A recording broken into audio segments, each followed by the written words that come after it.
4 अप्रैल को 98 year old Margaret अपने घर के लिविंग रूम में सोफ़ा पे ही सो गई थी। मार्गरेट के अड़ोस पड़ोस में सब उसको बहुत प्यार करते थे और उसका एक दोस्त जैकब भी पास के ही घर में रहता था। तो मार्गरेट को कभी भी कुछ डेंजर जैसा लगता नहीं था और ऊपर से वो 98 ईयर की थी, तो उसको ऐसा लगता था कि कभी अगर मैं गिर जाऊँ या फिर कोई इमरजेंसी हो तो किसी को वो तुरंत बुला सके। इस वजह से वो अपना डोर कभी भी लॉक नहीं करती थी और उसके पास कुछ ज़्यादा पैसे वगैरह भी नहीं था जो चोरी का डर रहे। पर अचानक मार्गरेट को लगा कि कोई उसे देख रहा था और जब उसकी आँख खुली तो वो अपनी आखिरी सांसें गिन रही थी। 13 अप्रैल को पुलिस को एक कंप्लेंट आती है कार चेकिंग की और इस सिलसिले में पुलिस गेविन को इंट्रोगेशन के लिए बुलाती है। पहले गेविन सब कुछ इनकार कर देता है, लेकिन प्रूफ सामने देख के वो मान लेता है अपनी गलती, पर फिर खुद को फंसा हुआ देखकर वो पुलिस को सब कुछ सच बता देता है। दरअसल गेविन एक गे डेटिंग साइट यूज़ करता था जिसकी मदद से वो ऐसे आदमियों को फंसाता था जो बहुत बड़ी उम्र के हो, यानी 40-50 के आसपास। ऐसे आदमियों को वो झूठ बोलता था कि वो सिर्फ 17 साल का है और जैसे ही वो लोग उसे मिलने आते थे और कुछ फिजिकल करने की कोशिश करते थे, तब वो उसे लूट कर वहाँ से चला जाता था और कभी कभी कार भी चोरी करके किसी अबैंडन जगह पे छोड़ देता था। गेविन को ऐसा लगता था कि गे होने की वजह से और ऊपर से वो एक माइनर के साथ ये सब करने के लिए वहाँ आया था, तो कोई भी पुलिस को ये रिपोर्ट नहीं करेगा। पर डेविड, जो कि 44 ईयर का था, उसको जब गेविन ने इस वेबसाइट के थ्रू उसे मिलने के लिए बुलाया और बाद में गेविन ने उसके पैसे और फ़ोन चुरा लिए और वो उसकी कार भी चुराना चाहता था, पर डेविड ने ये नहीं होने दिया, तो गेविन एकदम गुस्से में वहाँ से चला गया। पुलिस ने ये सब स्टोरी वेरीफाई करने के लिए गेविन से उसका फ़ोन ले लिया। ये सब तो वेरीफाई हो गया, लेकिन इसके अलावा जो पुलिस को गेविन के फ़ोन से मिला, उससे पुलिस भी शॉक में चली गई। जिस दिन गेविन डेविड से मिलकर गुस्से में घर जा रहा था, तब वो काफ़ी बेचैनी महसूस कर रहा था।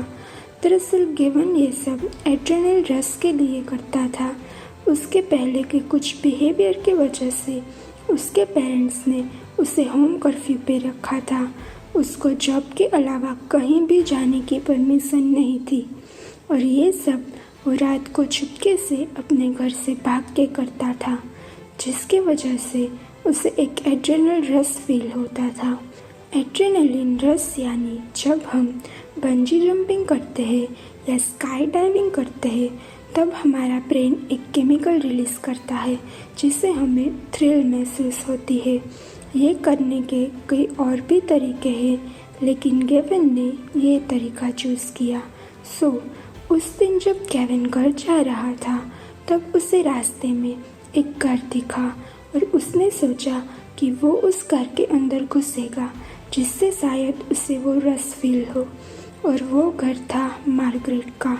गेविन ने पहले दरवाजे के पास जाकर देखा कि अंदर कोई हलचल है या नहीं, पर अंदर पूरा सन्नाटा था और उसने देखा कि डोर भी खुला हुआ था। तो वो चुपके से अंदर गया और देखा कि वहाँ लिविंग रूम में मार्गरेट सो रही थी। तो उसने अपना फ़ोन निकाला और वो मार्गरेट के वीडियोस लेने लगा। जब मार्गरेट को ऐसा लगा कि कोई उसे देख रहा है, तो उसकी नींद उड़ गई और ये देखकर गेविन पैनिक में आ गया और तुरंत उसके पास जाकर उसका गला दबाने लगा। मार्गरेट काफ़ी ओल्ड थी, तो वो फाइट बैक नहीं कर पाई और थोड़ी ही देर बाद वो मर गई। गेविन ने फिर से अपना फ़ोन निकाला और वो एक डेड बॉडी के वीडियोस शूट करने लगा। फिर उसने 98 ईयर की एक डेड बॉडी पे सेक्सुअल असॉल्ट किया। ये सब उसने ग्लव्स पहनकर किया था, यानी उसके फिंगरप्रिंट्स कहीं ना मिले। एंड द मोस्ट ग्रूसम बात कि उसने लूप के लिए मार्गरेट के घर में जो जैम पड़ा था वो यूज़ किया।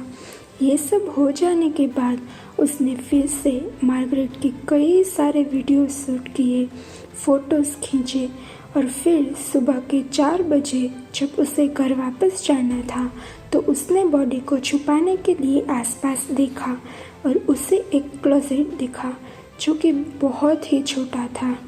अगर कोई दुबला पतला आदमी भी उसमें खड़ा हो तो भी उसका डोर ज़बरदस्ती बंद करना पड़े, उतना छोटा था। उसमें गेवन ने मार्गरेट की बॉडी को अंदर डाला, लेकिन वो वहाँ फिट नहीं हो रही थी।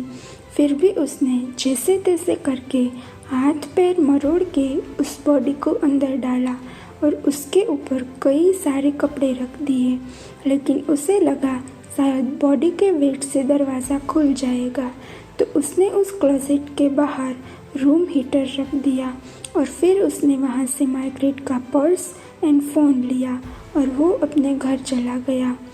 2 दिन बाद जब जेकब, जो कि मार्गरेट का दोस्त था और पड़ोस में ही रहता था, उसने देखा कि मार्गरेट के घर के बाहर 3-4 दिनों के न्यूज़पेपर्स पड़े हुए थे और उसको पता था कि मार्गरेट का डोर कभी लॉक नहीं होता। तो उसने घर में अंदर जाकर देखा पर मार्गरेट कहीं भी नहीं थी। तो जेकब ने मार्गरेट के रिश्तेदारों को फ़ोन किया कि शायद वो उन लोगों के घर गई हो, लेकिन वो वहाँ भी नहीं थी। तो उसने तुरंत पुलिस को कॉल किया। 1 हफ्ते बाद अगर डेविड कंप्लेन नहीं करता और पुलिस केविन का फ़ोन नहीं लेती चेक करने के लिए, तो शायद पुलिस को कभी मार्गरेट के वीडियोस और फोटोज़ नहीं मिलते और आगे जाके शायद गेविन एक सीरियल किलर भी बन सकता था। गेविन को असल में life time in prison without possibility of parole की सेंटेंस हुई थी, लेकिन कुछ रूल्स के चेंज की वजह से अब उसे 25 साल बाद पैरोल मिल सकती है। So that was today's case guys. Story काफ़ी छोटी थी लेकिन बहुत ही ग्रुसम थी। आपको ऐसी छोटी वीडियोस पसंद है या फिर लंबी, प्लीज़ मुझे कमेंट्स में बताइए। मिलते हैं अगले केस में। Bye bye.